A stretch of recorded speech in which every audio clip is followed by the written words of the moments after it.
everybody. It is September 9th, 2013, and we just finished watching Monday Night Raw, so you know what time it is. It's time for the Mega Powers Radio Monday Night Raw post-show here on Mega Powers Radio. You will hear all the hosts of the various shows in the station joining together to give you our thoughts about tonight's events and to introduce to you who we have on the panel here. I will be your lead host for this evening, Mike Paden, lead host of Keeping Kayfabe, member of many projects. Also by my side here, we got an all-stars team, not the least of which, Anthony Mango, lead host of Smark Out Moment, leader of Fanboys Anonymous, and also a very busy gentleman in his own right. How you doing this evening, Mr. Tony? Not too bad. How you doing yourself there? Oh, you even asked me. I'm doing tremendous this evening. The usual guy who usually asks me how I am, the Bounce House Prince, we got Mr. Drew White. How you doing, Drew? You know, I've been gone for 3 weeks, and you be asking my questions now, Mango? Come on. But besides that, snooze you lose. I'm a busy guy. I wanted another project. True, but besides that, I'm doing pretty well for once. So, yeah, it's all good in the hood. I know you were depressed. No, I'm not depressed. I'm very stressed out. School sucks, but, you know, life sucks itself. So, yep. And also on the line, quickly becoming a good regular we got here on the station, Mr. Steven Wago. What's shaking, Steven? Not much, man. I actually enjoyed Raw this week, so looking forward to giving my thoughts on it. Fun show. We actually already got someone in the chat was saying, I know someone who's going to be happy about that finish tonight. Had to have been talking about you. It was a good fucking finish. So we had a pretty awesome Raw tonight, I think. We saw a lot of returns. We saw the return of Edge. We saw the return of Goldust. And we had another return. Who else was it? Oh, Santino Marella made his return tonight on Raw. So very, very good night in that consent. We had some good matches tonight as well. Biggest story we had tonight was the continuation of Daniel Bryan against the establishment, or what are they called? I think they actually came up with it. The administration is what they're officially going by now. And final match we saw tonight, Daniel Bryan versus Dean Ambrose in a singles match. Daniel Bryan gets the win via roll-up. During this whole match, we had Big Show at ringside, and he was instructed that he would not be allowed to touch the Shield throughout this evening because it would create too much controversy or whatever Stephanie McMahon told him. After the match, we saw Daniel Bryan get beat down by Randy Orton and the Shield for a little bit while the Big Show contemplated. Finally, Daniel Bryan getting his steam back and getting a running knee on Randy Orton and closing the show off with him holding the title high and the crowd chanting, yes. Finally, Daniel Bryan getting the upper hand at the end of the show. And I'm going to pass out to Steven because I think you're going to have the most to say about this. I know you've been quite upset with the treatment of Daniel Bryan in the past few weeks. Finally, he's getting to look like a bigger star than Randy Orton. How do you feel about the events of tonight? Well, at least he's looking strong before he loses the match at Night of Champions, because based on WWE logic, that's exactly what's going to happen, which I'm okay with. I think Orton needs a long run. As regarding to the storyline, it was finally nice to see Daniel Bryan look really strong throughout the show for once. I mean, back when you had the Corporation versus Stone Cold, Austin never looked this weak, and I don't ever see them wanting to book someone like Cena in this type of light. So it's nice that he looked like a true main eventer coming out tonight. The match with Dean Ambrose was fantastic, and it all paid off in the end when... Does anyone know what Daniel Bryan's calling that finisher? For now, I think they're just calling it a running knee. I imagine he's got to come up with an actual name for it eventually, especially if he wants to get it over. People aren't just going to be like, yeah, I can't wait to see the running knee. Well, I don't think he'll steal Kenta's name for it. I think it's a bit too complicated. But I was very, very happy with the way this ended. Daniel Bryan looked like a true superstar coming out of this show, which is very important if he's going to lose to Orton at Night of Champions, because at least it gives him some steam rolling on in the feud later on. Drew, what are your thoughts about the current developments for Daniel Bryan finally looking like a bigger star tonight?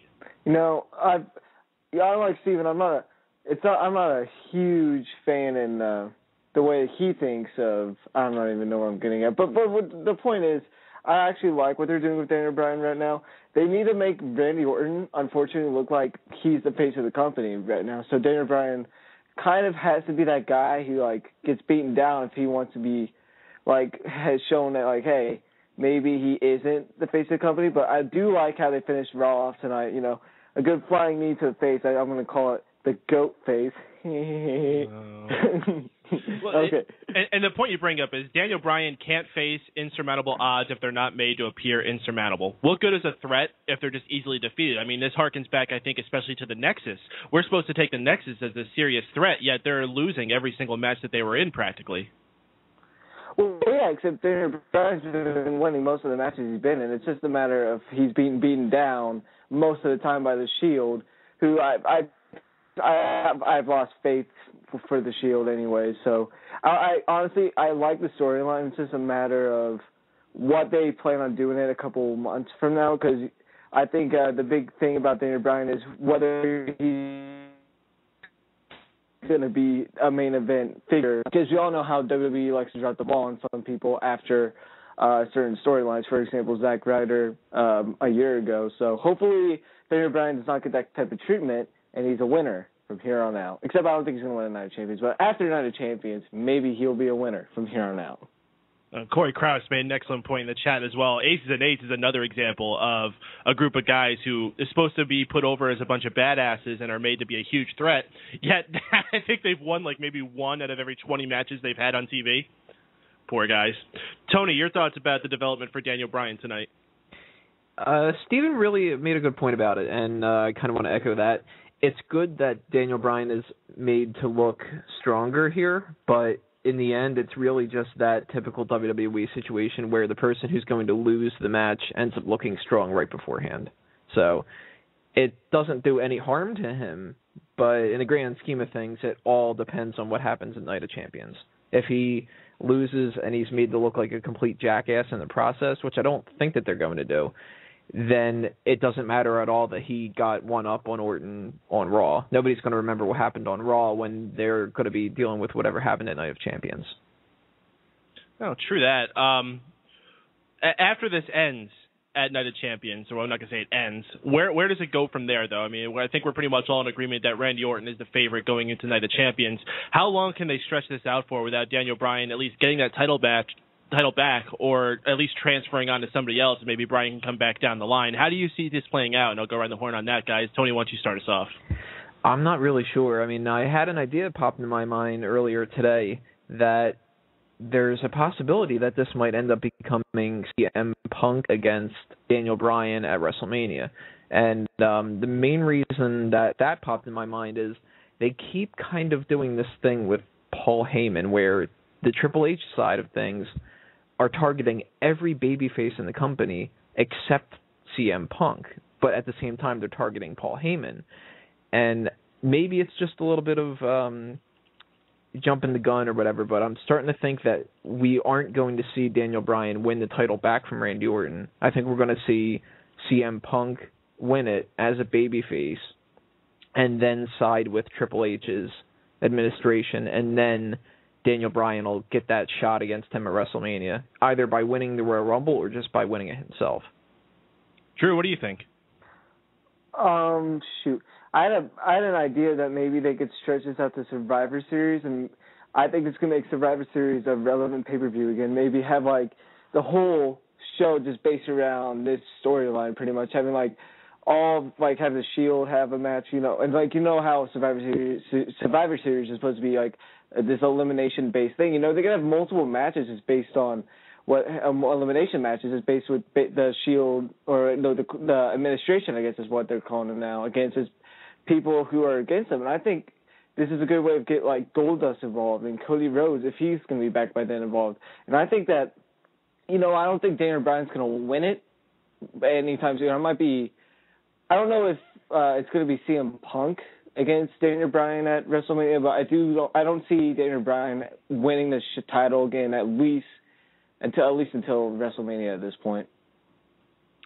Wow, that's a long road of redemption for Daniel Bryan. Yeah, I know.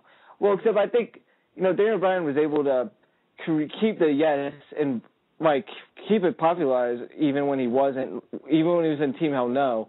I believe he was able to keep it popularized. Even when he was feuding with CM Punk, he was able to keep it popularized. And even before his run for the WWE title, it was still popular. So, you know, Daniel Bryan struck gold with his yes chant and the no chants when he was heel and having anger management. So I do think he's going to be a top babyface from here on out. I know people worry that he will, like, drop the ball and, like, you know, he won't be as important, but Daniel Bryan just means too much to his company now. He's like Zack Ryder was on steroids. He is just way above what Zack Ryder was with the Ryder Mania. And I know I've keep on mentioning Ryder at this point, but, you know, that's the only thing I'm able to compare it to right now.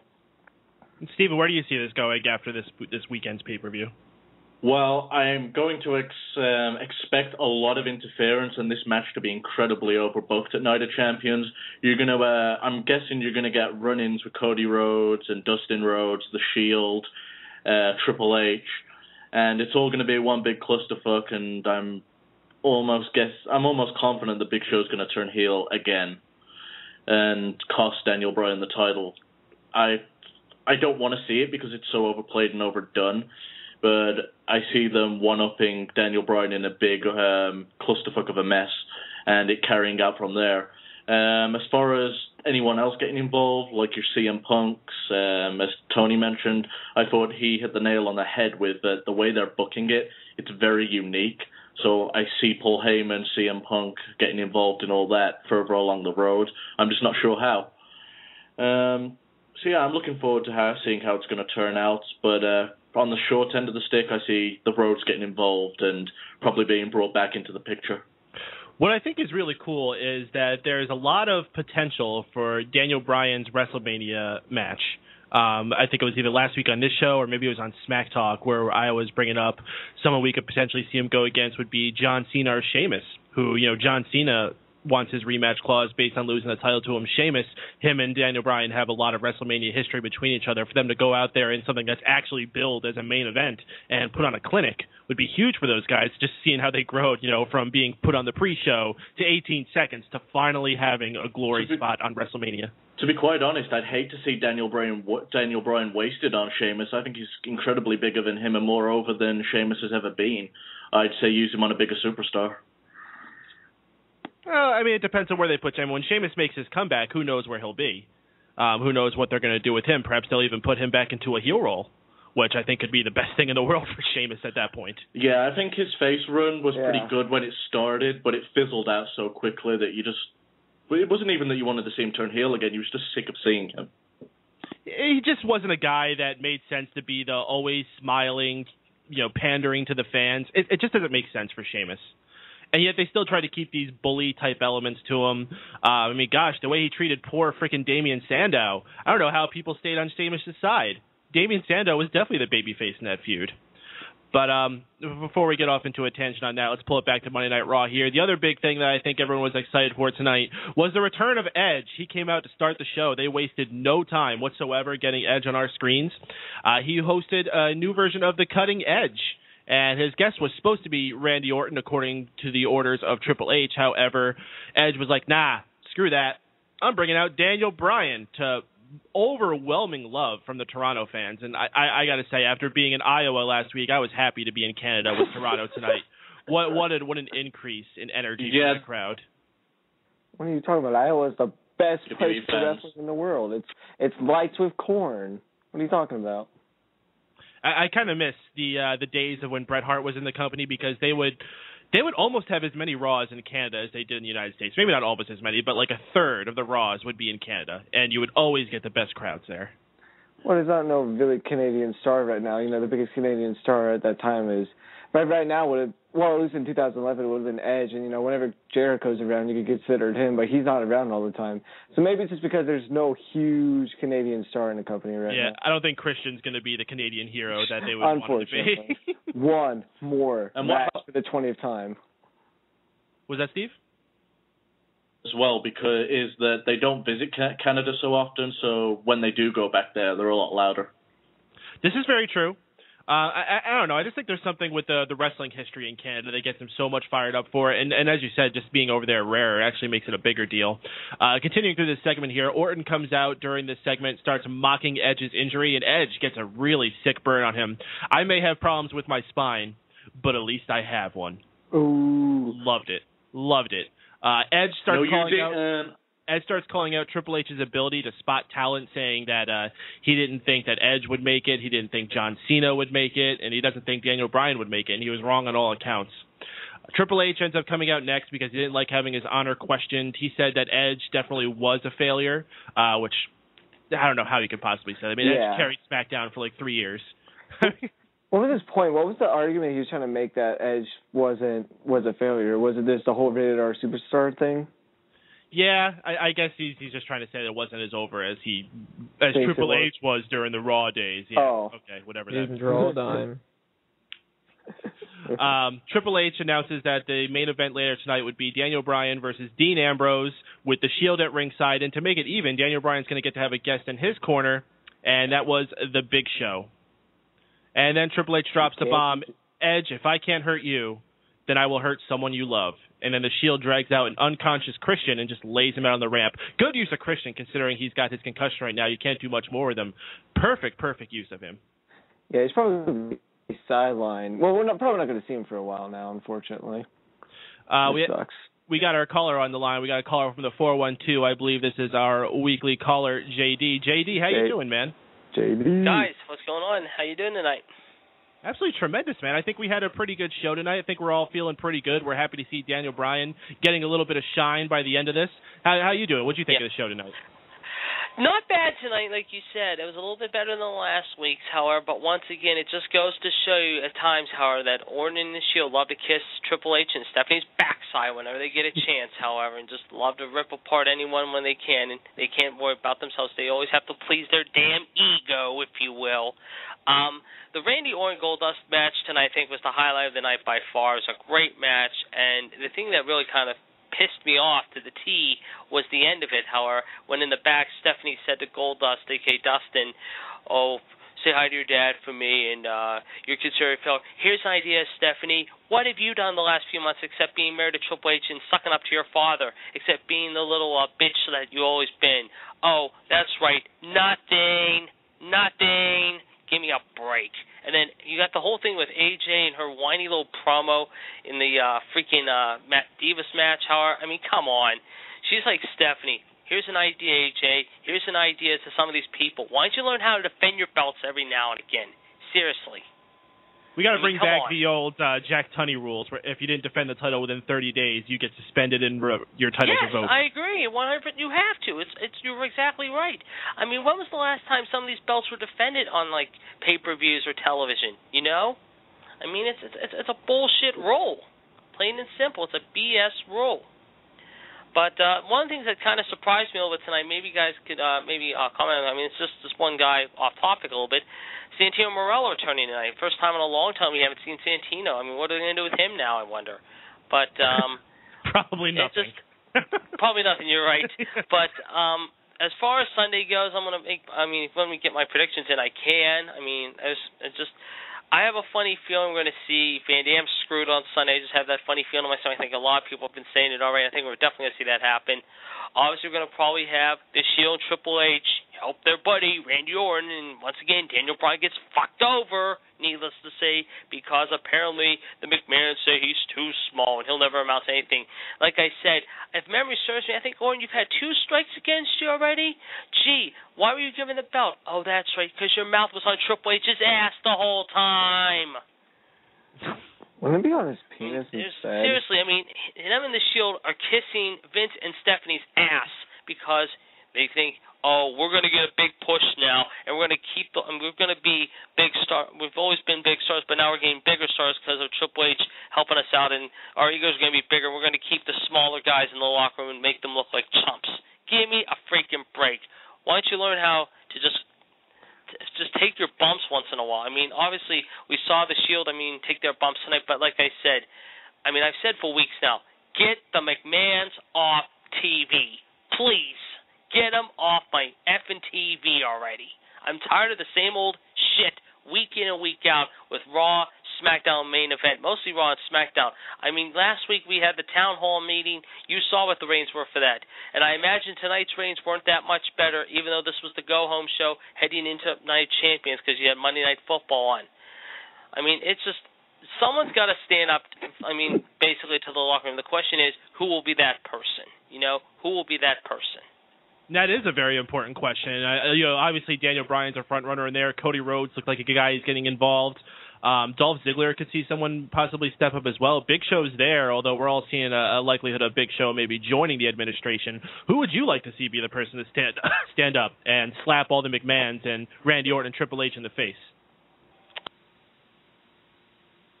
Punk, JD? obviously, but Punk's dealing with his Heyman and Axel thing for right now. And Heyman, Punk has always shot from the hip, and he can really dig up the dirty laundry. Tonight we saw Edge dig a little bit of the dirty laundry up himself when he ripped apart Stephanie Orton in the ring and says, I didn't marry the ring. I've got my Hall of Fame ring here, however. I didn't marry myself into the family. And that was good. A lot of people popped for that. And even I had a little laugh and smile about that when he did that in Toronto.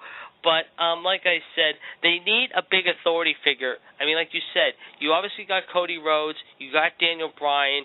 Ziggler right now, I don't know. They're lost with him.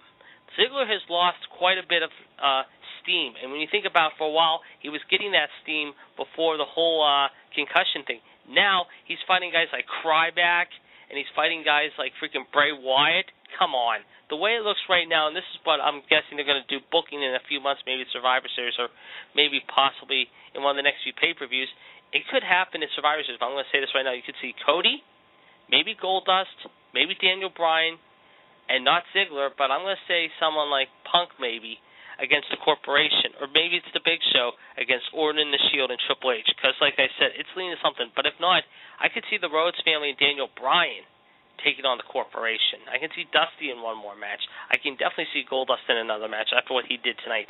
Hell, we could see Cody maybe returning. I would love to see a Survivor Series match that actually had that kind of story behind it, because the last few years, Survivor Series matches have just been random guy versus random guy makes a team. Exactly. And I think it was just not too long ago where Mick Foley was making a team for absolutely no reason. Yeah, it was a couple years ago, actually. You're right. And I think, I'm hoping they lead to that, but you never know in this day and age. Like I said, Survivor Series is a couple months away. They got a couple more they got this week with the pay-per-view. They got 2 coming up in October. I don't know how much longer they're going to continue this steam and the feud they've got. I did hear, however, maybe you guys can share some knowledge. There has been some talk that maybe Sheamus and maybe John Cena might be coming back at the Survivor Series. I don't think you risk those guys back so soon. I would wait until maybe the Rumble in January, but right now there's been talk they might be coming back in November in Boston. I don't know if you guys heard that, though. You guys know anything about that? I think that would be a huge mistake, not just for rushing them back because they need this time off, not just to heal, but just to get out of the public eye and come back fresher and not as tired on our eyes and seeing them there. What do you guys think about that? You guys think there's a possibility? Steve and Anthony, Drew? Sheamus, yes. Cena, no.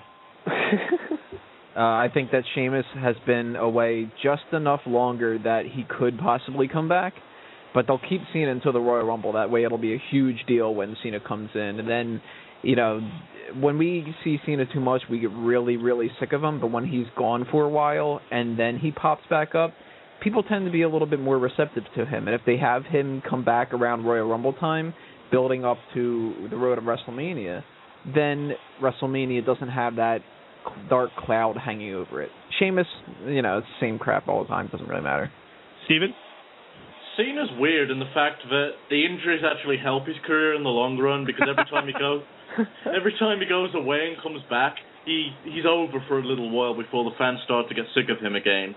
It's as far as bringing him back, I think they're going to take their time with John. He's such a hot commodity and such a value to their company. They can't risk forcing him to come back any sooner than he's needed. I could see him bringing Sheamus back early, but I would say don't expect John Cena back until Royal Rumble time. Drew? I understand where you guys are coming from, but I believe if Cena is healthy and he's ready to come back, this isn't Christian we're talking about where they're not going to have, they have nothing planned for him, so they're going to keep him off TV. If they're going to have something planned for Cena, Cena's the quote-unquote, he was the face of the company. Orton is quote-unquote now. But to be honest with you, if they have plans for Cena and if he's healthy, it wouldn't surprise me if he was back by November. Would I, or by Boston, wherever the hell that is. Would I like it? Maybe. I don't know, but it's not that. To me, it's not that big of a deal. I want to give a shout out to Awesome Piano Man in the chat room there. He made a Fantasy League Survivor Series team. He calls it Team Beard. It would have Daniel Bryan, Dolph Ziggler, The Miz, Big Show, and Caitlyn. I thought when he said Team Beard, I thought they were all going to have beards. So I was expecting Sandow and all of those type of people. Maybe they can wear fake beards for the match. Imagine Caitlyn with a nice big fake beard. She doesn't need a fake beard. Well, talking about Caitlyn, let me ask you guys this, though. You talk about Caitlyn. Where's she been lately? I mean, has she hurt? Is she doing, like, promotional work off TV? I mean, what's the story? We haven't seen her in months, basically. I think her 15 minutes just ran out. Yeah, I was about to say, nah, they dumped her like they did with Layla. Oh, no, Layla was on TV today. Never mind. Hater. Yeah. Caitlyn got a lot more exposure this year than I think she ever would have deserved. I think she's going to go down in history as one of the worst Divas champions of all time. She got to have her little feud with AJ, her bestie, and they had a couple of decent matches. It's all said and done now. AJ Lee is moving on to bigger things, and there's just no room on TV for Caitlyn. I mean, what would she be doing? Well, nothing. Yeah, it's true. Nothing. You'd put Caitlyn below Eve on worst Divas champions ever? Oh, yes. Yes. Well, no, it's not really Caitlyn's fault. They just didn't give her much title shot or TV time, so you can't really blame it on her. But she wasn't much of a character anyway, so it's not like they had a lot to work with her. She is better than Jillian, though. She is better than Jillian. I will give you that. Go ahead, Jimmy. Yeah. Well, real quick, do you think we're going to see maybe possibly Natalya win against AJ on Sunday in Detroit? Do you see that happening? No. I hope not. That's tough. I wouldn't mind seeing Natalya getting it somewhere down the line. I think AJ needs to carry this possibly throughout the rest of the year. AJ Lee should have a really long, strong Divas run and make that title mean something that it hasn't meant since it became the Divas title. I mean, since Laycool had it, that Divas title has meant absolutely zilch. And it hasn't even looked good on anybody. It's not except for, I guess, Kelly it looked good on. I just don't know how to rehab this division any further than they can because they don't have a lot of those tools. Let me ask you guys, what do you guys think Natalya has a shot this Sunday, Steven? No, I think they're going to keep the belt on AJ. Shit, there's not one woman in that company other than Paige that I want to see with the belt on.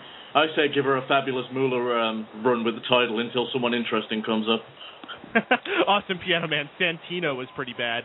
Yeah, Santino was I don't think, was Santino champion? I thought they just won, she won against WrestleMania. Yeah, they won that weird pageant contest bullshit. I mean, that's about it.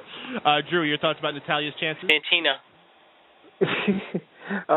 I give it about a 25% chance. I think she will win it down the line. You give her a 25% chance in a 4-way match. Yes. We're really going out on a limb there. Scott Steiner math classes. Tony, 4 out of 10. I'll break this down into more detail on Smack Talk, but basically I think AJ's retaining. Yeah, go ahead, JD. I think she does too, but like you said, you got to bring up some new divas. I mean, like say a Paige or maybe an Emma. I don't think you're going to bring them up right away, but like I said, I think a Paige would be definitely worthy before the end of the year, if not early in January. You could see her maybe make her debut. Because like I said, right now, I mean, some of these people that they still have in the company, like you said, like say a Christian, like a Santino, like a 3MB. I mean, it's time to give these guys, I hate to say it, their pink slips. It's time to bring up some of the young talent from NXT, like Corey Graves, like an Adrian Neville, I hate to say Bo Dallas, however, but Sami Zayn. You heard about the match he had with Cesaro a few weeks ago on NXT. It was said to be a very great match. I think it's time to bring some core young guys from the NXT ranks up and give some of these other pie-eating, cake-walking jabronis, if I want to use the term loosely, I mean, they're pink slips, Like I said, I mean, the Santinos, the Christians, I agree with you, JD, only I'm going to say R-Truth and Christian probably aren't the guys to let go. Santino, those are the kind of guys you want to keep losing to these new guys coming in. The guys that got to get rid of are the younger guys who are just not doing anything or not getting over. The guys like the JTGs, the Justin Gabriels. Jack Swagger. The Jack Swaggers, for certain. He should be at the top of the list. Have you guys seen the how long JTG's been employed clock? That's awesome. Yeah, I don't think I've seen it. I didn't know. Did you guys get a chance? Talking about Divas real quick though. Did you guys get a chance to catch Total Divas last night at all? Nope. Yes. Oh, you did, Drew. How was it? It was pretty decent. I got to see Eva Marie wearing bathing suits. I have nothing to complain about. Wait a minute. Which one? No, that wasn't it. That was the one the week before you're talking about. No, the last one, well, you're probably the week behind him because the one I saw last night was when Ariane was supposed to meet Vincent's father, however, and then basically, you're probably thinking of the Jessica Rabbit one. It'd be, what the hell is her name? Ava Marie, basically posing for Maxim. And then the Funkadactyls were trying to record their new song and everything. And then they were both in the same episode. I swear to you guys arguing about Total Divas. No, adorable. I'm just trying to correct them. They were both in the same episode. They were going back and forth. I swear to God. And then, like, half the episode was JoJo, like, working on her national anthem thing that she will eventually. Yes, that's it. Yep, that's it. That's the one. Yep, you're right. You're right now. Yep. That's it. Oh, goodness. But, all right. JD, your high point, low point for Raw tonight. Well, I already mentioned it earlier, and I'll say it again. I think Orton and Goldust definitely the high point. Great match. Orton, I mean, even as the times I hate Orton, have mixed reviews sometimes as Orton as a heel, he could still deliver really good matches. And again, he delivered a really great match here tonight. I definitely think you're definitely going to see some with the Rhodes family and the McMahons and Orton and maybe the Shield down the road. So I would say that's the high point of the night. The low point of the night, I would have to say, I hate to say this though, but I'm going to say it was RVD versus Ryback. It was a joke for a semi-main event. It was a 3-minute, just absolute boring match. It didn't excite the crowd. It didn't even excite me, and that leads me to wonder what if RVD is going to do on Sunday, Michigan in Detroit. But I have a feeling we're going to see ADR retain, and then the question is, where do they go from here with ADR?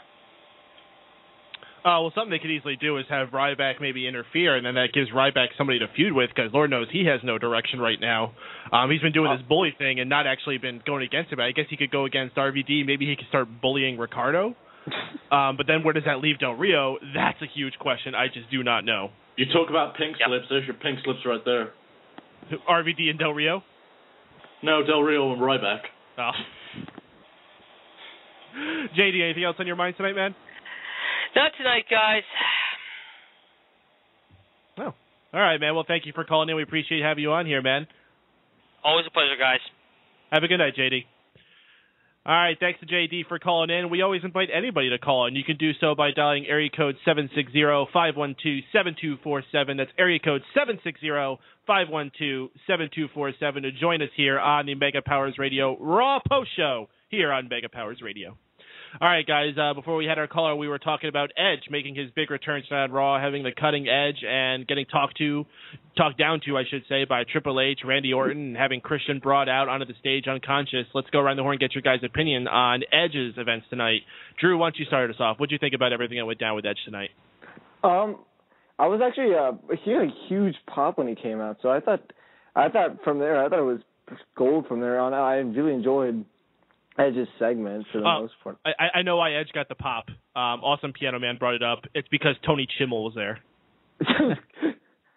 So rated R. Superstar. He went into super puberty mode for that one, didn't he? It was like he hadn't done it in a while. That's a gag bit that they have backstage, and that's if you notice when he did that, Edge pointed out towards him. No, I really enjoyed Edge there tonight. Just his smarkiness, he was not smarky, the snarkiness, and just the way. I'm sorry. Just the way he just what he was just saying, I was like, oh shit's getting real.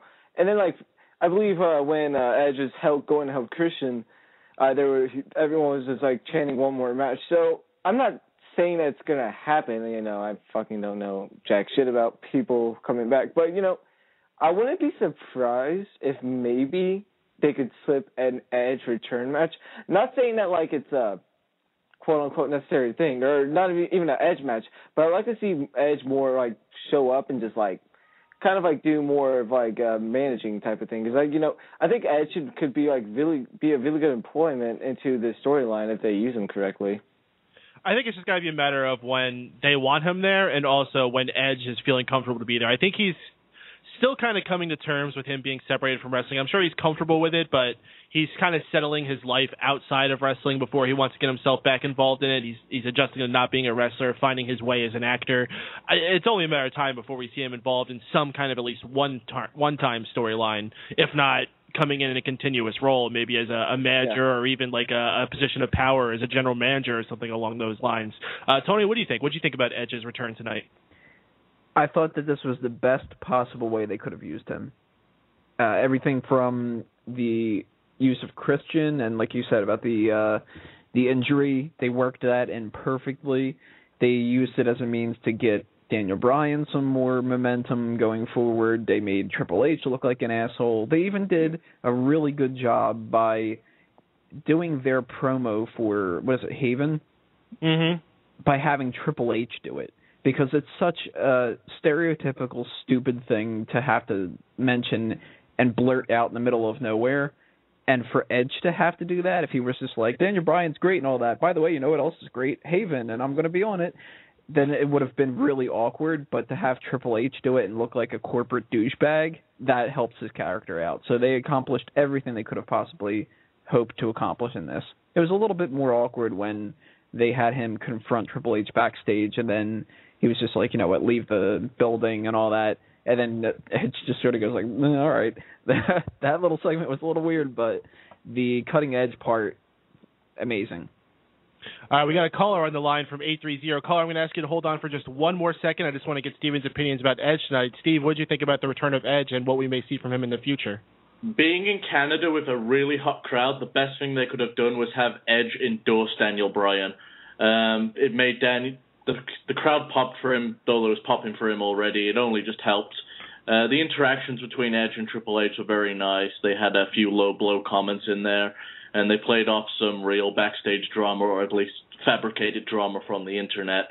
I liked the segment through all of it. The only part that was a bit odd was the one that Tony mentioned earlier when they went backstage.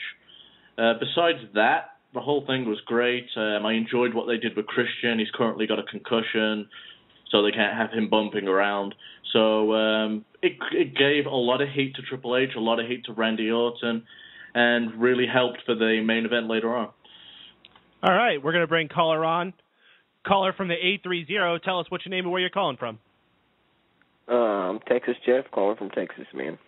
Texas Jeff from Texas. What's shaking, man? Good to have you back here on the Raw Post Show. What'd you think of Raw tonight, dude? Man, my friend wasn't. You guys know I got a friend who watches Raw and stuff. He was working, but I was like, man, I'm gonna watch it, and man, I really enjoyed it. I think it was the first segment that really drew me in, and that was definitely my high point of the show. It was a lot of fun to see Edge back and him. And Are you an old school Edge fan?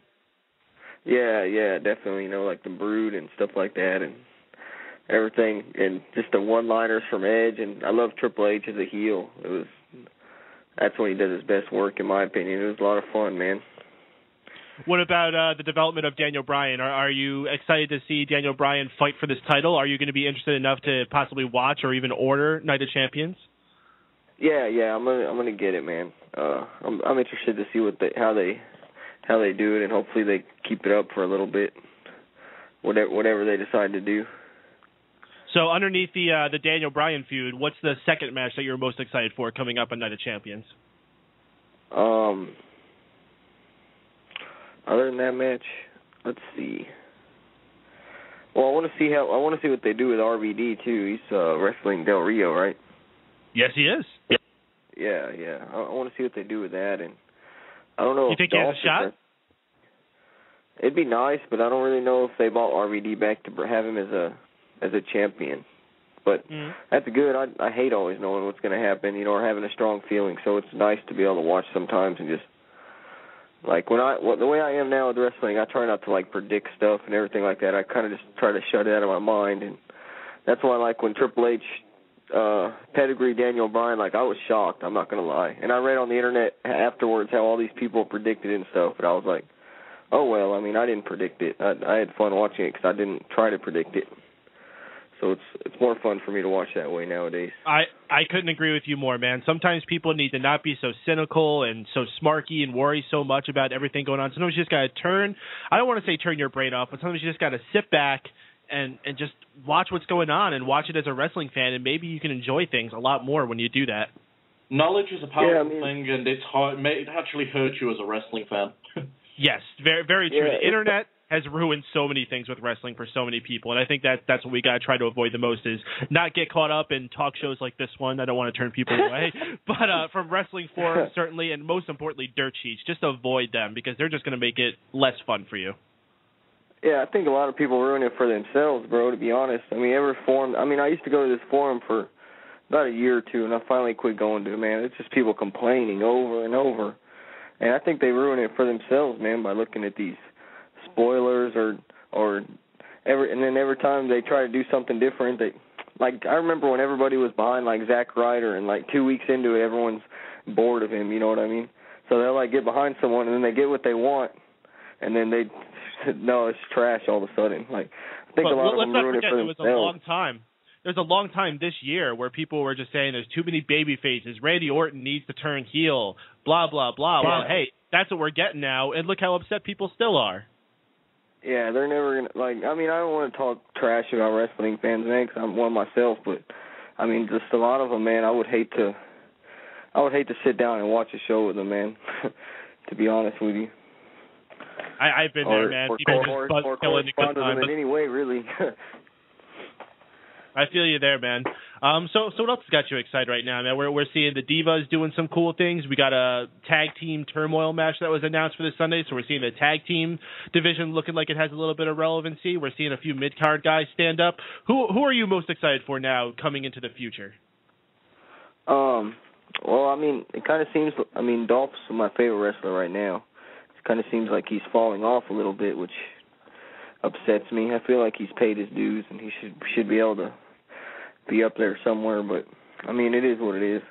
I like that it seems like more tag team wrestling is getting more, and the fans are getting into it more, so that's good to watch, because it seems like it fell off for so long, and I myself kind of got out of it, too, because if the fans are not into it, then it's hard for me to get into it when I'm watching it. True that. So, Texas Jeff, man, let me ask you, your highest point of Raw tonight and your lowest point of Raw tonight? My highest point would have to be what got me into the show, which was the first 10 minutes or so with Edge and Triple H. It was just awesome to hear, like, Edge on the mic again, and that was my brother's favorite wrestler back in the day, and he got me into him, and it was cool to see him. Those one-liners, a lot of them were real funny, about having no spine, and Edge was just really on his game tonight. And I heard somebody say, I think it was you, who said, thank God that Triple H is the one that promoted Edge's show instead of Edge. And I couldn't agree more. I thought that that's one of the first things that came to my mind when I was watching it. That would have just made it all really awkward and weird. Yep, that was Tony Mango on the show. Very good point. Yeah, it really fit into Triple H's character too, like that little, that best for business type thing that he's doing right now. It was really cool. And the Daniel Bryan thing was cool, but I guess the low point, I agree with that one guy that called in. I wasn't really into the RVD match. I was kind of just, I don't know, I went to go get some water or something, and I came back and the match was over, or about to be over, something. I think that was the general opinion of the fans in the audience, because that match was dead with the fans. You had, for the rest of the show, they were real loud. Yeah, and it's crazy, because, RVD, and I hope that doesn't, hurt him, they think, but it's crazy seeing how everyone else gets, even I think Natalya got more of a reaction than Rob Van Dam and Ryback, which is, I'm not dissing her or whatever, I'm just saying that's crazy. All right, Texas Jeff. I'm not going to come here every week and talk trash about the Divas. Oh, it's too easy. I'm just saying. Yeah, too easy. Anything else on your mind, Jeff? You guys keep doing what you do, man. Oh, we will, man. You keep calling in, man. We appreciate having you on the show. Yeah, for sure. You guys have a good week. Be safe. You have a good week, too, man. Enjoy Night of Champions. Cool, man. Cool, man. Not cool, man. Thanks, Texas Jeff, for calling in. We always appreciate having callers here. Once again, if you would like to call in, listeners, you can do so by dialing area code 760-512-7247. That's area code 760-512-7247. Join us here on the Mega Powers Radio post show here on Mega Powers Radio. We also got a few people making a really fun chat over in the chat room here at blogtalkradio.com/Mega Powers Radio. If you're listening to us live, they're talking about The Last of Us. They're talking about Dolph Ziggler. They're talking about all types of things in there. A really active chat room tonight. So return to our conversation here. Someone else we saw make a big return tonight. The gold one, Goldust. Guy we haven't seen on Raw in what had to have been 6 years, it feels like. Finally making a return match to go against Randy Orton. If Goldust won the match, Cody Rhodes would have gotten back with the company. However, unfortunately, Goldust was unable to be successful. He lost via an RKO. On his way to the back, Stephanie McMahon stops him and says, hey, why don't you just go and join the employment line with your brother? Goldust leaves crying. really emotional. Great to see Goldust back. He played his part perfectly. Hopefully this will not be the last we see of Goldust. I would love to see him get involved with this somehow. Maybe like take off the face paint, clean himself up, become a corporate dude and join the corporate company. Maybe further on down the line we can finally see that long time anticipated Goldust versus Cody Rhodes match. I'll pass it around to you guys, see what you think about that. Steve, what do you got on that? I like the whole Cody Rhodes and Randy Orton storyline where it went. I thought it was a great move bringing in Dustin. They're playing off some real beef that the Rhodes have had with the WWE for some time. I'm sure it's been a bit more established. Sorry, not established, the word I'm looking for. Fabricated. So I like the match itself was actually a pretty decent match. It wasn't horrible. It wasn't what I thought it was going to be. I expected Goldust to come in slow and sluggish, but he worked a pretty good match with Orton. He got a lot of moves in, and typical RKO out of nowhere finish. These guys just worked a solid match. The segment with Stephanie and Goldust afterwards was really well played. I like the character she's using, where she's it's almost like good cop, bad cop with Triple H and Stephanie. She's all nice and sweet, but really she turns it vindictive at the end. It's just really cool. I actually enjoyed the match and all the segments leading up to it. So I'm happy with the direction that the Cody Rhodes storyline's going into. I think it's going to bring him up a level when they finally play off where this is going. I expect the Rhodes family, maybe not Dusty, to at least to get involved at the pay-per-view. And I'm just looking forward to it. I'm actually very happy going into Night of Champions. Drew, I want to pass it off to you. Was Goldust before your time? Did you even know who this weird freak in women's clothing was? I knew who Goldust was, mainly because around the time I started watching wrestling, I went over to a friend's house. He had a Royal Rumble DVD, and Goldust was the first entrant. So I believe it was the year Triple H won. 2002? I think it was 2002 because Rikishi came in second. So, you know, he's a bit before my time, but I know who he was. I've gone back, I've watched some of his matches, some of his promos, and you know I've always loved him from what I've seen of him. But tonight on Raw, you know, I like the interview he had before the match. I love the post-match stuff with him leaving and Stephanie just laying into him. It just reminds me how much of an asshole the McMahons could be when they're heels. It's like, dang.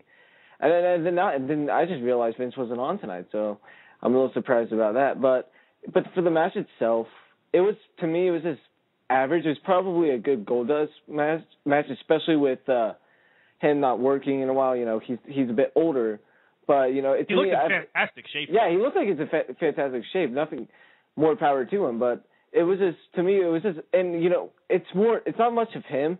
I think it's more of Randy Orton because there's people who say Orton is one of the best wrestlers in WWE, and to me, I don't see that 60% of the time. What I say by that is that he will have good chemistry with like some people, but there will be some people he just does not mesh with good at all, and I just don't. And I feel like that's just really weighing him down, especially with some of the good talent that he's unable to really have a decent match with. Tony? I thought that the match was pretty good. You know, obviously it's not match of the year or anything like that, but I thought it did its job very well. I thought that the segments were good. I love the idea that they included Goldust into the storyline because it just takes it up to the next level. Great. Someone else we saw make a return tonight, and just because we're on the topic of returns, I don't think this is the third biggest story of the night or anything, but let's mention the return of Santino Marella, who fought in a match against Antonio Cesaro. Started off with a full minute of Antonio Cesaro spinning Santino Marella around. Really got the crowd riled up. I can't believe a move just like spinning around would get over so much and get a "This is awesome" chant. But hey, it did. Santino ends up getting the upset victory with a roll-up, and it's a big welcome back for Santino Marella, I suppose. I mean, it's not like beating Antonio Cesaro is huge news or anything, but hey, it's good to see him back. Hopefully he'll be entertaining, and maybe they'll actually do something with him rather than just being a random comedy guy to go out there and beat whoever the jobber of the week is. Tony, any of your thoughts on that? That swing was fucking awesome. And then the holy shit chant that came after it. I liked this crowd a lot tonight. And that swing, one of the high points of the night. Glad to see Santino back. Drew? Oh, gosh. I've always loved Santino ever since he came back to WWE. I really hope that they do something with him, mainly because after his U.S. Championship run, he was kind of he was kind of there. He was just kind of there when they had the U.S. Championship as well, but hopefully he could get to they could give him some roles that he'd have in 2010-ish, maybe have a few segments, because he is one of the funniest guys on that roster. It's just that you just have to give him that opportunity to. So I really hope that they could just use him the way that they can and just use him to the max. But for the match itself, it was so stupid, but it was so amazing at the same time. I loved it. To the max, bro. To the max, bro. Steven? I can't say I'm the biggest fan of Santino Marella, and I understand why they put him over. I'm just such a big mark and genuine fan for Antonio Cesaro. He's just so freaking fun to watch that it hurts me to see him lose to anyone. So I was kind of down from a fan's perspective on this match, but hey, it's good to see Santino. They worked a very good match, but hey, Antonio Cesaro could work a good match with a broom, so take it for what it's worth. But it was nice to see him back. They had a decent match. They still kept Antonio looking strong even in defeat, so I'm okay with it. So, yeah. Antonio Cesaro, definitely one of the most unutilized guys on the roster. I mean, the guy has a ton of talent. He's put over huge by guys like Mark Henry. Mark Henry saying that Antonio Cesaro is freaky strong. Did you guys see? Again. Oh, good. Did you see his match with Sami Zayn? That thing was fucking awesome. The 2 out of 3 falls match in NXT. Yeah. Anyone who has not seen it, look it up. It isn't as good as people made it out to be, but at the same time, it's a really, really good match. It's worth going out of your way to watch. Yeah, Corey Krause saying agreed. Cesaro was the winner here. Absolutely, just as much as he was the winner when he had that huge match with Daniel Bryan a couple months ago. Cesaro is definitely turning heads. Sooner or later, we're going to see something coming out of this guy. Take the stupid cape off him. You can keep him with Zeb. I think Zeb's perfect for him because if Cesaro has any weaknesses, it's definitely his speech. Well, that's what they don't like about him, and that's why he fell from grace for a while. It's because they think the management backstage thinks he's boring. I don't know how you can think he's boring. You just don't let him speak and let him do what he does in the ring. Yeah. And he's plenty entertaining. He's one of those guys that are that good in the ring that it outweighs any flaws that he might have otherwise. I mean, you take a look at Daniel Bryan. He's not the most imposing guy, but he works that well in the ring, but he gets over with the fans. I just want to give a shout-out to Tony Mango's Smack Talk podcast. If you go and listen to this week's episode, we did fantasy booking of who we think the current champion should be. I actually nominated Antonio Cesaro as a guy who should be the World Heavyweight Champion. I think he would be in a much better position with that title than a guy like Alberto Del Rio would. Obviously, he couldn't because he's been treated like crap the last year. But if they had built him up over the last year and a half, Antonio Cesaro could be a huge, strong champion and just run roughshod with that title as a heel. And ever since you've done that, actually, I've had this idea in my mind of him holding the title, and I think that he would look really good with it around. It just seems like it would be like the title for him. You know how certain people a championship looks odd on them, and certain people it looks right on them, like John Cena and the spinning belt. But if it would look really weird if he had, obviously, the Divas Championship or something like that. When Triple H came out with that spinner belt, it just looked so wrong. Yeah, it just didn't look right at all. But when The Miz had it, it made sense. Yes. And for Cesaro, the World Heavyweight Championship is perfect for him. Yeah, it would look good on him. I mean, it's like how Triple H just looks excellent with the World Heavyweight title. I think Cesaro would fit well with that championship. And nobody looks right with the tag title. Oh God, those things look fucking horrendous. I think they looked well on Kofi Kingston for what it was. Abe Lincoln would look good with it. Hey, Abe Lincoln was a wrestler. There you go. See? Foreshadowing. So let's run down some of the other things we had happen this night. We talked about Kofi Kingston. He had a match with Curtis Axel tonight. However, it meant nothing for Kofi. It was just Curtis Axel losing his cool and getting himself DQ'd after he didn't stop attacking after the ref's count of 5. We had Paul Heyman worried about Curtis Axel's repeating this at Night of Champions, which could cost him the match or at least cost Heyman to be in there alone with CM Punk. We come back from commercial break after that. We see Heyman has slipped on a puddle of water on the floor in the back. He's carried to the trainer's room where he insists to see his own doctor to look at his injury. He says that the doctor says he is not cleared to compete at Night of Champions. He ends up coming out later in the night for another segment on crutches. He says he must withdraw himself from Sunday's match at Night of Champions based on his doctor's orders, Dr. Rubenstein or something like that. Kirschenberger. I don't know. Why do they all have German names? Why can't they just be like Dr. James Andrew or something like that? Brad Maddox ends up entering with the official WWE doctor, says that Heyman must undergo evaluation from him. Dr. Sampson evaluates Paul Heyman as the crowd chants, "This is awkward," which is one of my favorite chants I've heard the crowds come out with in a while, because it certainly was awkward. I mean, Paul Heyman's nasty, white, unshapen leg, and just, you know, the feeling of it for what felt like 5 minutes. It probably only was like 1 or 2, but it felt like it went on forever. Oh, yeah. The doctor says Paul Heyman is fine. Punk Heyman charges out with a kendo stick and starts whacking the innocent doctor on the head. Not Dr. Sampson, but Dr. Robinberger or whatever the fuck his name is. He whacks him right over the head with the kendo stick. Like, this poor doctor. How can people cheer CM Punk when he's kicking on this poor defenseless doctor?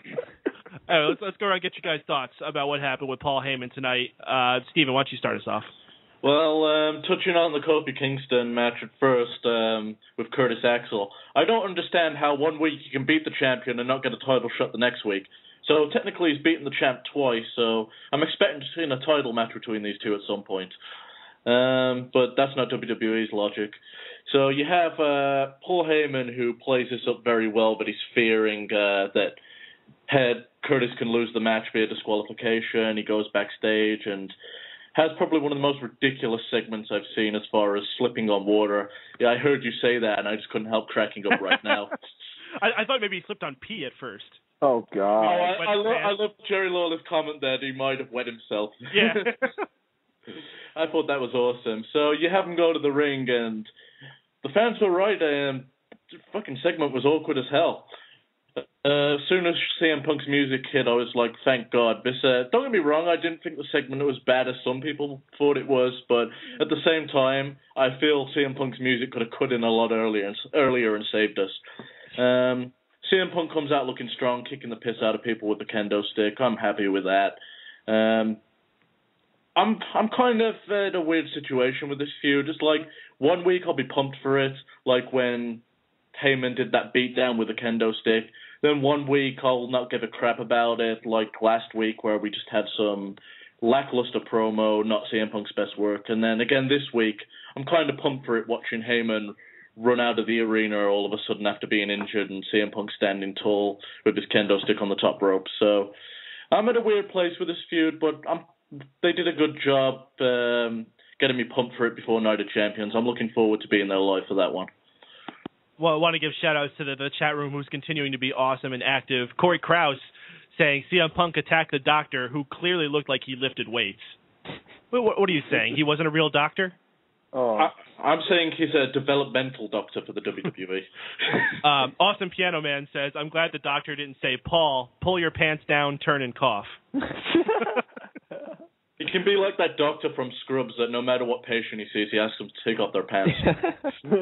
Zixter, bringing up an interesting little thing that I had never noticed. They've been weirdly playing on the Jewish thing recently with the doctor, the poorly fitting suit references, and Triple H saying Mazel Tov. Didn't catch that. But anyway, Tony, your thoughts about Paul Heyman tonight? Very glad that Dr. Hanukkah Burger, or whatever we're going to call him, that he got his ass kicked, because fuck him. He's got bad credentials as a doctor, and he doesn't deserve the admiration of the WWE universe. Where did he get his degree at? Yeah, exactly. He's phonier than Dr. Nick from The Simpsons. Can Hanukkah Burger be a thing now? That was awesome. I kind of want a Hanukkah Burger now. Yeah, I don't know. I mean, this was an odd segment, and it went on for far too long, as you guys were saying. They could have kept this a 30-second kind of thing before CM Punk came out, and it probably would have gone over a lot better. But at the same time, the fact that it was so weird made it that much more entertaining. It definitely made it unique. I can't remember the last time we had an extended doctor's evaluation in ring. That ended with the doctor being assaulted in what's supposed to be an illegal thing in WWE, the shots to the head. Yeah, that is something interesting. They used a shot to the head. I wonder if CM Punk only chair shots over that. From what I know, it's only chair shots that are banned. Anything else is totally okay. I feel like a sledgehammer would be banned as well. They definitely do the sledgehammer, but I mean, they do the sledgehammer where it's covered with your hand, which is fucking stupid. Yeah. Anyway. Seriously, I've only heard them ban chair shots. I really think that's the only issue they've got because of the whole Benoit thing. Yeah, the sledgehammer with the hand thing is about as intimidating as if you just sat down on the chair instead of hit the person with it. Oh, he punched him in the head. Drew, your thoughts about the developments tonight with the doctors and Paul Heyman? The development. I don't know. This is exactly what the crowd was chanting. It was the most awkward thing I've ever. It was the most awkward thing on Raw tonight. It's not the most awkward thing that I was about to say, but gosh, this was such a weird segment. The only thing that made this segment good to me was just seeing Paul Heyman just jump and just get the hell out of there as soon as he heard CM Punk. I thought that was so funny to watch. He's like one of the best heels. I was laughing my ass off with that. That was good, and just the comment, just Paul just like, are you sure you know what you're doing? Just talking to the doctor the entire time while he was giving the evaluation. I thought that was funny. But besides that, it was so weird and awkward. But the Curtis Axel match with Kofi Kingston, I didn't really pay attention to that match, mainly because some guy in the crowd had the same colored jacket on as Kofi Kingston's pants, and I kept on distracting me the entire match. And it's not like Kofi Kingston's pants were like a common color for clothing. No, it was like a bright neon orange. It was like, oh, whoa, there's a guy in the crowd. What the hell? He stole Kofi Kingston's jacket. What is he doing? Although that would be even funnier if he did have a very common color and Drew was still distracted. Like, oh my god, a green shirt. Drew's ADD coming in. Well, I think we should get the doctor to evaluate you about that. Next week on the Mega Powers Radio Raw Post Show, the evaluation of Drew White. Drew has an appointment with Dr. Honeckerberger. Nah. Dr. Shelby. Dr. Shelby, that's what I was about to say. Take some ADD management instead of anger management. So another match we had this evening, we saw Dolph Ziggler in a match against Bray Wyatt, and this was just terrible. This was a boring short match. Hard place for Dolph Ziggler to be in. Bray Wyatt, has anybody come in with so much steam behind them and just fallen from grace so quickly into a point where nobody cares about them anymore as Bray Wyatt and the Wyatt family? Bray Wyatt wins with the sister Abigail, and that's pretty much all there is to say about it. Doesn't help Bray Wyatt at all. He doesn't have a match at the pay-per-view. I guess Dolph Ziggler doesn't need anything either. We'll go around and talk to you guys about it. Steven, you said it was a decent match. Why don't you... No, not a decent match in general. A decent TV match. It was short. It was to the point. It was fine. I'm not happy that they're burying Dolph. He's obviously fell into the doghouse if the rumors are true. From what I know, he was meant to be going in a program with Dean Ambrose. I don't know if that's going to be the same coming off it. But I think it served its purpose, made Bray Wyatt look strong, and it gives him something to do, I suppose, until Kane comes back or they find someone to feud with him. I could see him being in one of those unannounced matches or doing a beatdown at the pay-per-view. It would seem real weird to have him on TV and then just not do anything with him at the pay-per-view. So expect the unexpected with Bray Wyatt, I suppose. I didn't have any issues with the match. I don't know why everyone hated it so much. It was just an average TV match to me. Bray Wyatt needs he needs someone to feud with right now, and there's really no one there. It'd be great if there was a mid-card title on a babyface right now for him to go against. I think something we talked about was Curtis Axel potentially dropping the Intercontinental title to Kofi Kingston tonight. Yeah, and then those two could have feuded. Yeah, it makes no sense. That's what I was getting back to earlier. What? Kofi beat him clean, so they should have had him beat Axel for the title. Heck, if you wanted Axel to keep strong, you could have had Punk screw him out of it. Wait, are you saying Kofi Kingston, transitional champion? What? Well, that's about the only thing he's good for at this point. His look's gone as well, and he's got some weird thing going on with his chest. I don't know if anyone else has noticed that. He does, and especially now that he's lost all that bulk, it looks even stranger. Like when he had his pecs, they were like really separated. Pecs are usually right next to each other. His had like a 3-inch gap in between the pecs. It always freaked me out. And now that he's lost his pecs, it just looks like his chest is caving in on itself. It might be something I have called pectus excavatum, but it kind of looks too different to be that, so I'm not quite sure what he's got going on there, but he needs to put some bulk on because he looks strange as hell right now. He really does, and that's probably why we've only seen him a handful of times since returning. They put the long tights on him. Hey, that's a good try, but you know what? We could still tell he's lost a lot of weight. Tony, your thoughts for Bray Wyatt and Dolph Ziggler tonight? Ziggler shouldn't have lost. Mm-hmm. There's no reason at all that Ziggler lost. they're not obviously building towards anything with Bray Wyatt, so why give him a win? I just don't get it. Why even have him on TV? He hasn't been on TV in 2 weeks. Why bring him back now just to do a random short TV match? Or you know what? Put him on SmackDown. If you're going to have him wrestle something, put him on SmackDown, and he can do it on there instead of doing it on Raw, you know? Something? You can have him wrestle a bear? Yeah, why not? I'd pay to see Bray Wyatt versus Bear. Yeah, they fixed the bear honestly, hostage. In retrospect, it might have been worth putting Bray Wyatt over Santino, have Santino come out for his grand return, and then have Bray Wyatt come and squash him. It's not like Santino's ever going to amount to be something more than a comedy character. He's over. I would have used him. It's not a bad idea. I mean, all the excitement with him coming in would have generated a lot of heat on Bray Wyatt. And also, I guess it could give someone for him to fight with a few matches in the meantime while he's waiting for Kane or figuring out what the heck else he's going to do with himself. Drew, your thoughts about Bray Wyatt's match with Dolph Ziggler tonight? More than half of it happened during commercial.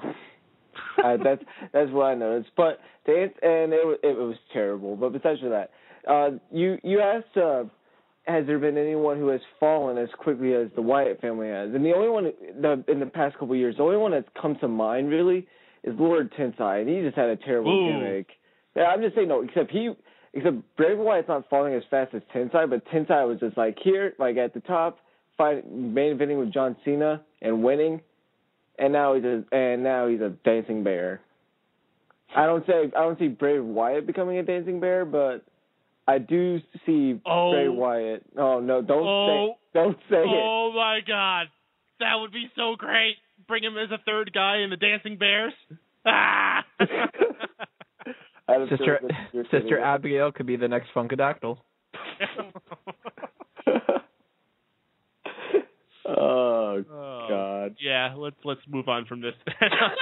Our Divas match of the night, we had a 6-woman tag. We had the team of Natalya, Brie Bella, and Naomi teaming together to represent the Total Divas, going against Aksana, Layla, and Alicia Fox, representing the not Total Divas. Alicia Fox was healed tonight, may we add. But she wasn't fighting Melina, so it wasn't that good. Yeah. AJ Lee came out as a special guest for commentary. She was on fire. I mean, she's what made this segment bearable. Otherwise, this was pretty forgettable. Nothing really happened. Natty ends up winning with the sharpshooter for the victory, and that's that. So, your guys' thoughts about our Divas situation here, Drew? What was AJ said that Jerry to King Lawler, that she was too old for her, that she was like 26 or something? She's 26 years old. Way too old for you, Jerry. I know you like them younger. That made me crack up. Yeah, I thought that was... AJ's been on fire as of late, and I think that's the only thing that's keeping this Divas division afloat, thank God. But, it was just a typical TV Divas match. Oh, you guys don't have anything to do? Here, we'll just give you guys a 6-man tag match. Oh, some of you are part of the Total Divas? Well, you'll be on one team, even though Brie Bella, or Nikki, yeah, it was Brie Bella, was on, it was a face for this match, which made no sense at all. I don't even think she was in the match, was she? She just stayed on the side the entire time. Yeah, I don't think she ever got tagged in. Yeah. But, just thank God we have AJ in the division. Otherwise, this division would be... Yeah, how about seeing Aksana in a match on Raw? That's a rarity. Yeah, look at her trying. Oh. Tony, your thoughts about this match here? AJ is inversely proportional to Aksana. As good as AJ is, Aksana is that bad. So, and while you can see AJ's hip bones, Aksana's hip bones protrude outside of her outfit. Her body. I thought it was awkward that Brie was on the team, but you know what? In the grand scheme of things, it doesn't matter. The high point of this, obviously, is AJ on commentary. She was great. Huh, so Awesome Piano Man, I must have missed this. He says, question, they can't say, quote, pissed off on TV during the PG era. JBL pointed out that AJ said it during commentary and that she shouldn't have. Anyone know anything about that? Pissed off is something they're not allowed to say anymore? I don't know. I feel like they say a lot worse, and if pissed off is something you can't say, I feel like that's just weird, because they say bitch, asshole, some of those words, and, they get away with that. Steven, find something on that? I think what the situation is on that, normally when it's said, it's normally done in a promo and they can bleep it out on TV. That was a situation where they're doing commentary and I think they just missed it, so No, because CM Punk's dropped it a few times, and they've beeped it out because they've got time to do it. I don't think it was expected, and they just missed it. And Corey Krause saying it's potentially just JBL being JBL, which is true, too. JBL could have just been ribbing her and giving her a hard time because she's not normally on the commentary booth trying to throw her off her game. Who knows? Pissed off is actually one of those situations where, for some reason, people take that really offensively sometimes. It's like bleeping out hole and asshole. And when people bleep out the God part of God damn it. Mm-hmm. Sometimes people just don't like the word piss, and I mean, you don't have to curse constantly and all that. I curse quite a bit just because I'm usually angry about some stuff. But for people that get all pissed off, I should say, about the words pissed off, just piss off already. It's better to be pissed off than pissed on. Yeah. They probably have some kind of a note that you should avoid it as much as possible. Just the same as you should avoid saying ass and you should avoid saying bitch and bastard and all that. But I'm sure there's not going to be some kind of repercussions from this. It's not like she was on commentary and she was like, fuck those assholes, and like, look at these fucking skanks in the ring or something like that. And then it's like, oh, you're going way too far now. No, yeah, as long as she's not threatening to cunt punt them, I think they're all right. Oh, God. That's what I was saying, so you take that. Steven, your thoughts about our divas that are going on right now? Best part about this was AJ. I don't even know who the fucking hell the faces and the heels are, so I just root for AJ because she's the most tolerable. Yeah, that's all I gotta say. Can you guys tell me who the hell the baby faces are and who the heels are? I don't know if Total Divas is meant to dictate who I'm meant to support, or if they're just doing it as no heels and no faces and you like who you like because of this whole reality TV concept. But I have no fucking idea who I'm meant to root for, at least in WWE's eyes. I'm just rooting for AJ. You're supposed to root for Natalya and the Funkadactyls, and then to an extent JoJo. But in this situation, you were supposed to root for the Total Divas TV show. That's why all the Total Divas were on the one side. Well, they fucked up. Oh, yeah, that's right. Isn't there some rule, like the baby faces are on one side of the ring? Yeah. So that would dictate that, yeah. It's always on the left side of the ring. I've noticed that.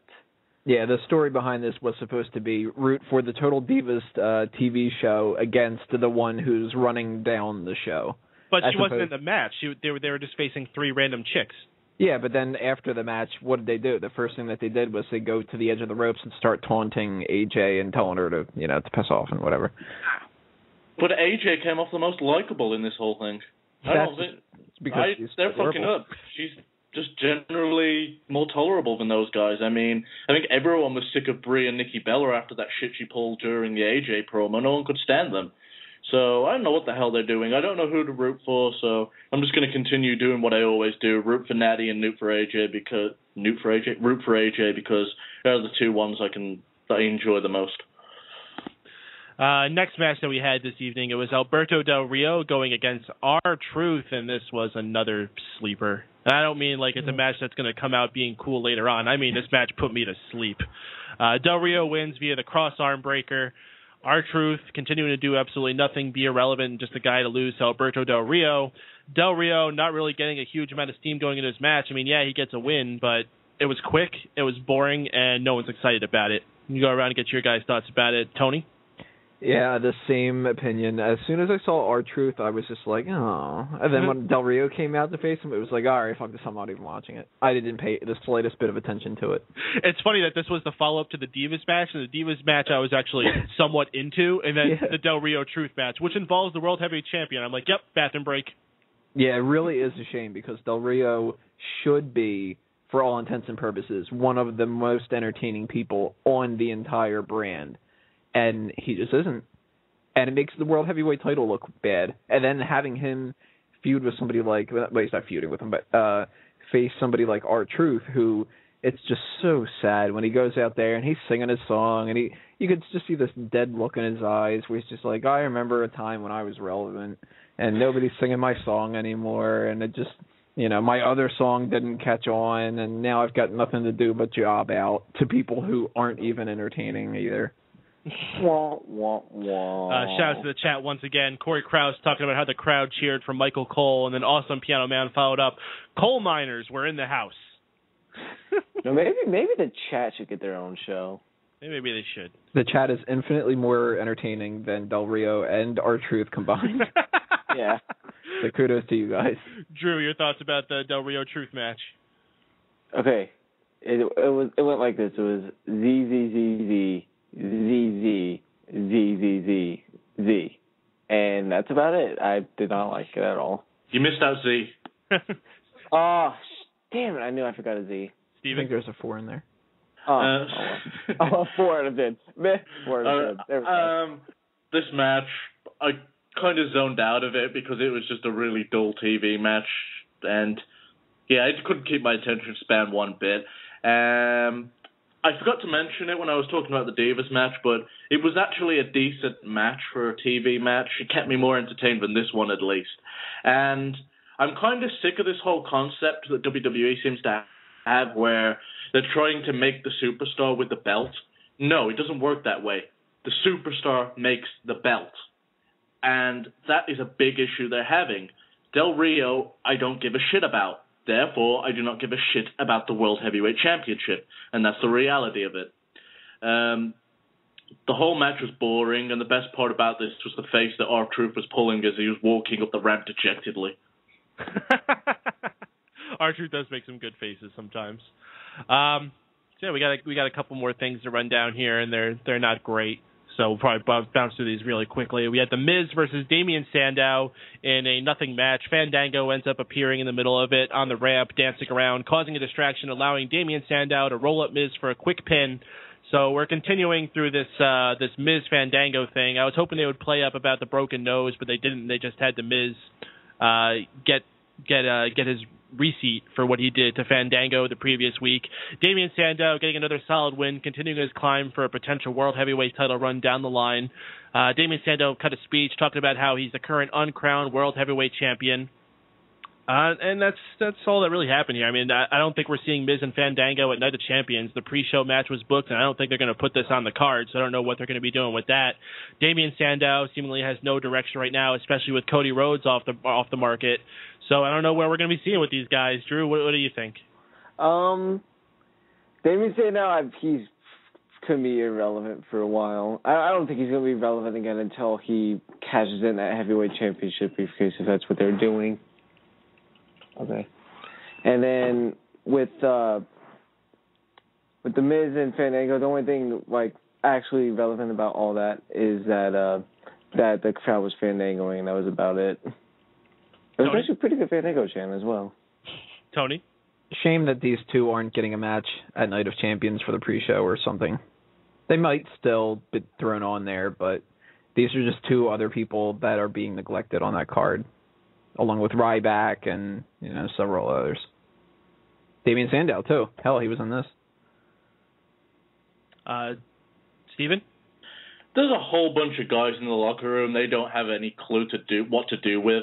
So at least they're putting the Miz and Fandango together. It's just a very poorly booked program between two guys that no one gives a shit about. Ziggler brought it up in the chat, and it was something I was going to touch on. Okay. The amount of times a guy is distracted and loses a match because of entrance music, you think these guys had learned to fucking ignore it by now and just continue wrestling the match. Jesus Christ, it makes our guys look stupid. I hate booking like that. It's dumb.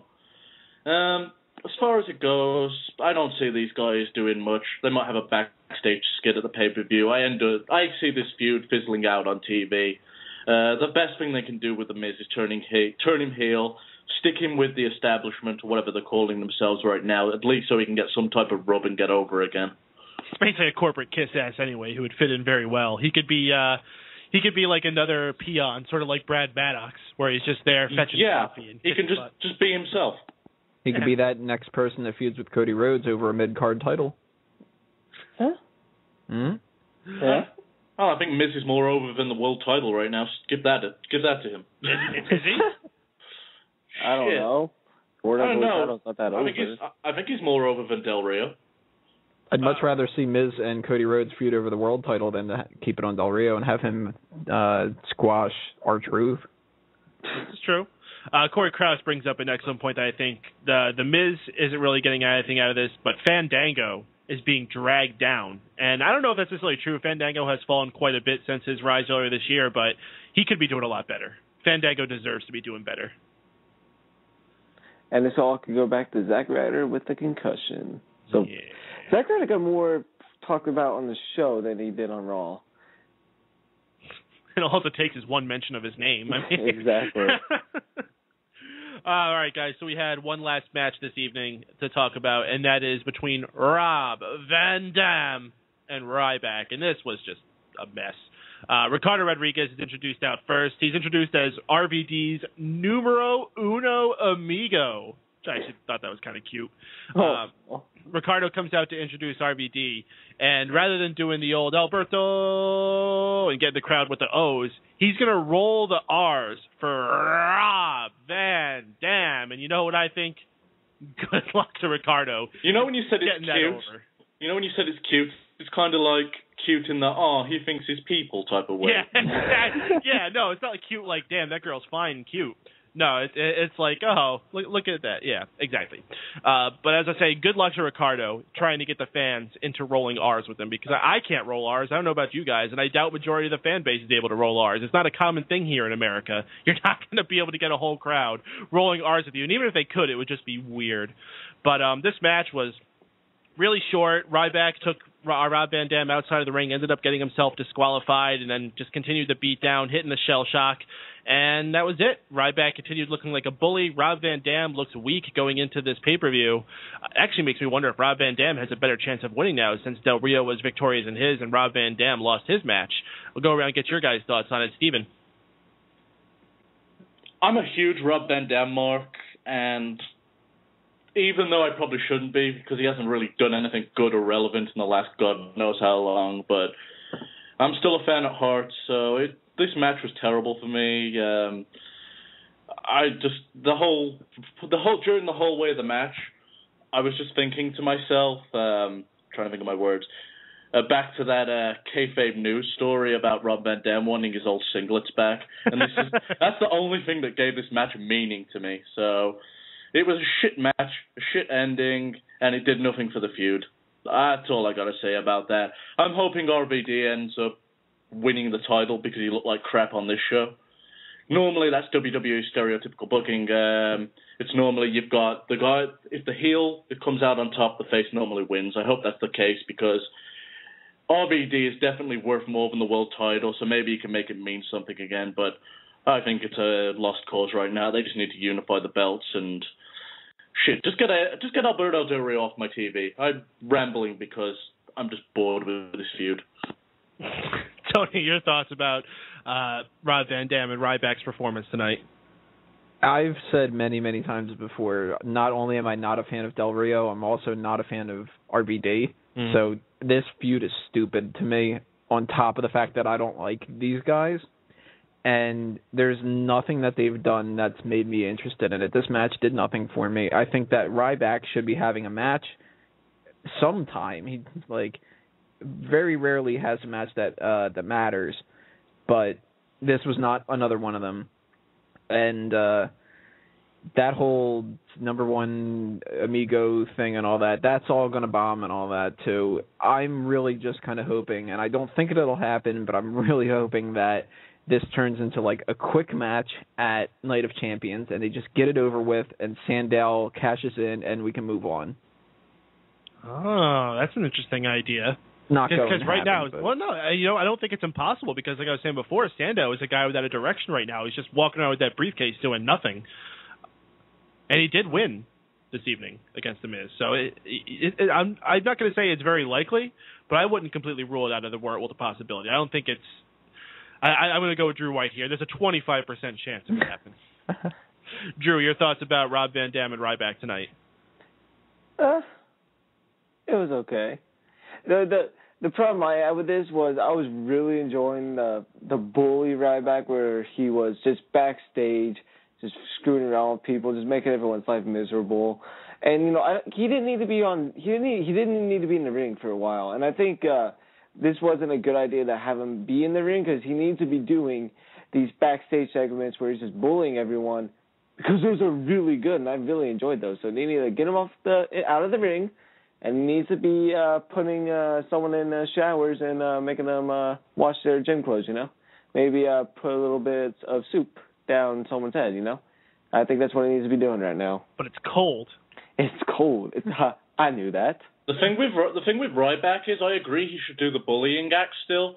To get over their be a star campaign, they can have a face like a Kofi Kingston who got put through tables by Ryback and they haven't mentioned, come back and defeat him and promote the whole if you stand up to a bully, it works, even though that's not true, but still. See, I think it could work. Exactly, Steven. You just came up with a brilliant idea that WWE is not going to do. But it's still a good idea. It's still a good idea. All right, guys, let's take one last trip around the horn here. Give your guys final thoughts about Raw's show tonight and give us your high point and your low point for what went down. Drew, why don't you get us started off?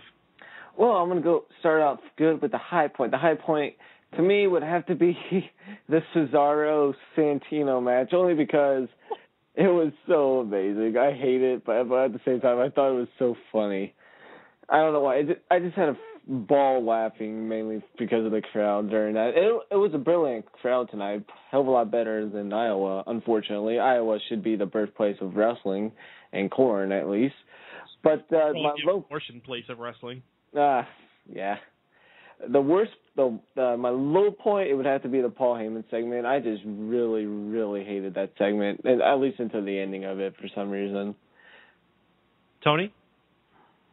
High point, I got a 4-way tie, kind of. Whoa.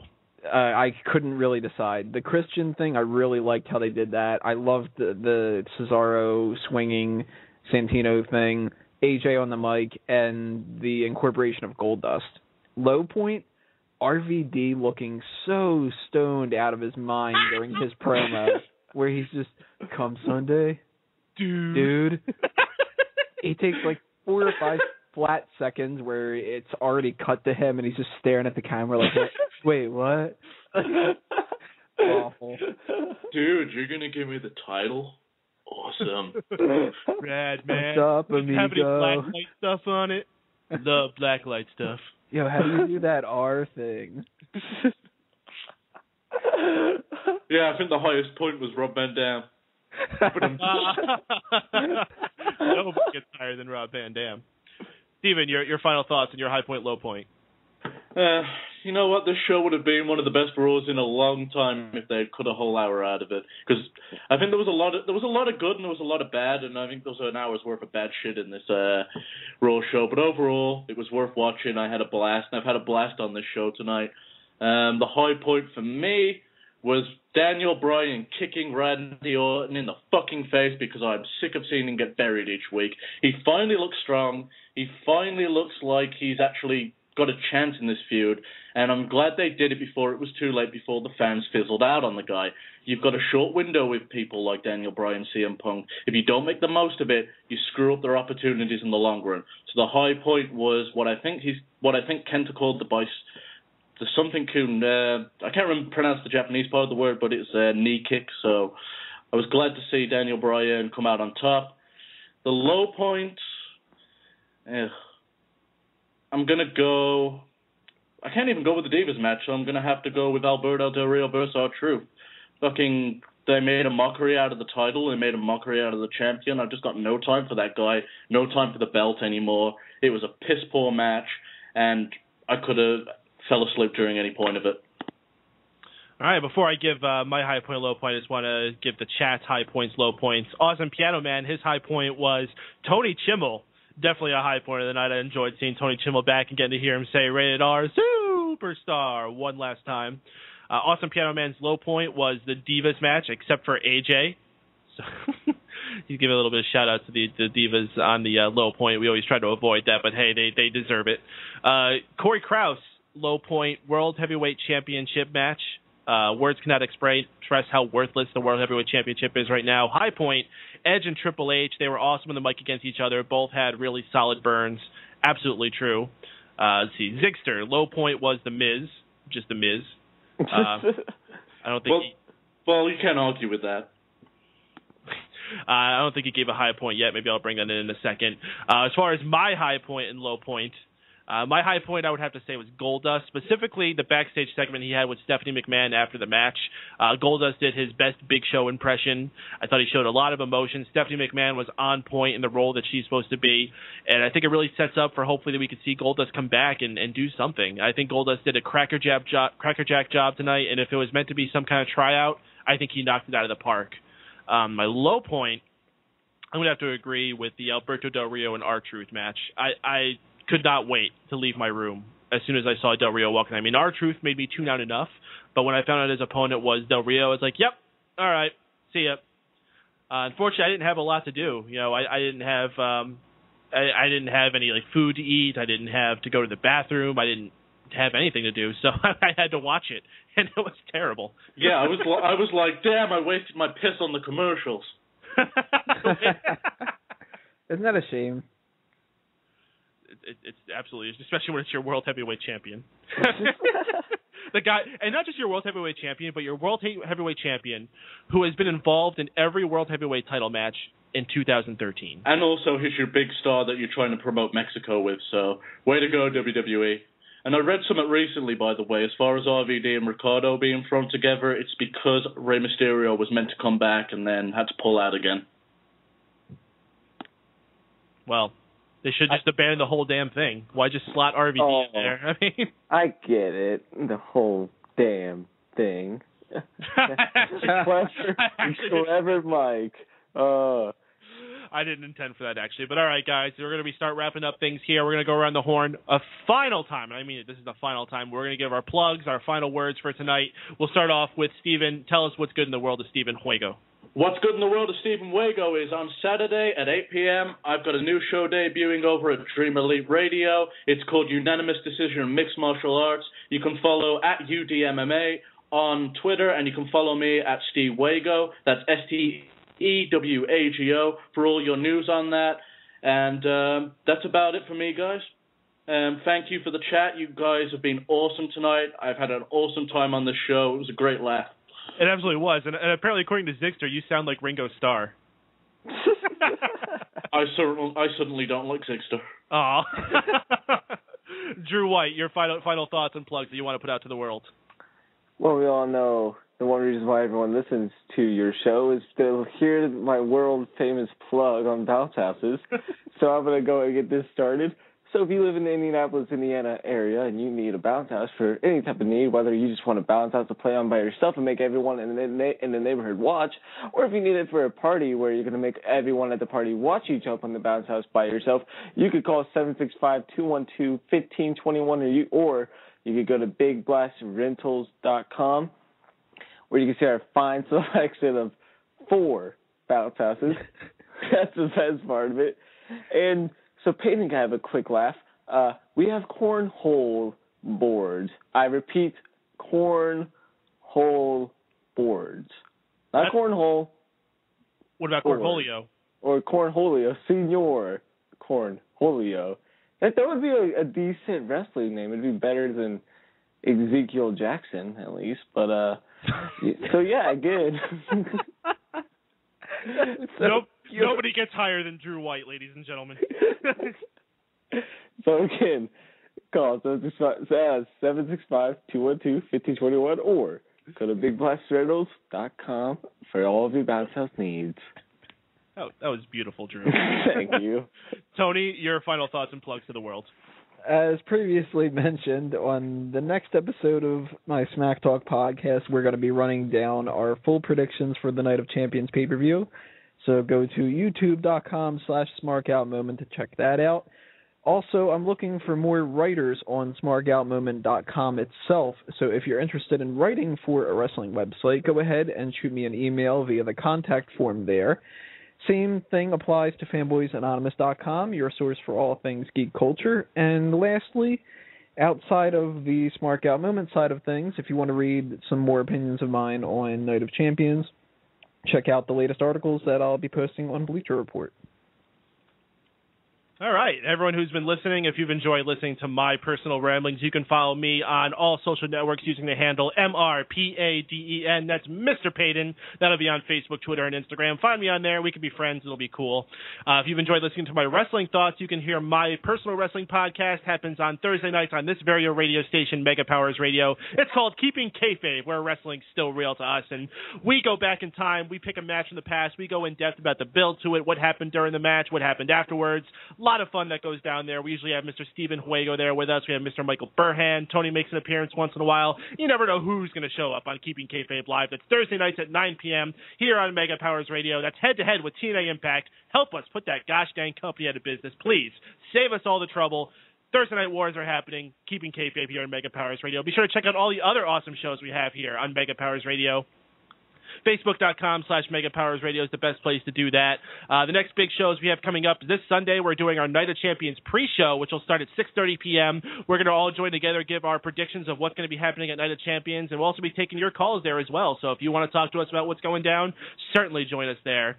And on, I forget what the exact date is. I believe it's the 28th. Our show, I Got Gameplay, is going to be having a very, very special guest of Rob Man from the Happy Console Gamer. So if you're a gamer-type person, you watch all those videos on the internet, we're going to be talking about Mega Man, and it's going to be a fantastic episode that you certainly should be tuning in for. So as I said, MegaPowersRadio.com, Facebook.com/MegaPowersRadio, YouTube.com/MegaPowersRadio, and a lot of our shows are also put on archive on FanboysAnonymous.com, which I think Tony forgot to mention in his plug. So check out FanboysAnonymous.com for everything geek, not just our shows, but there's also lots of great news articles and pictures of beautiful girls and all types of cool things going on that website. So check all that out. Guys, thank you everyone listening for the Mega Powers Radio Monday Night Raw post show. I'm Mike Paden for Tony Mango, for Stephen Huego, and for Drew White. We'll see y'all next week, and I couldn't think of a better way to end the show in honor of Dr. Hanukkah Burger. This one's for you.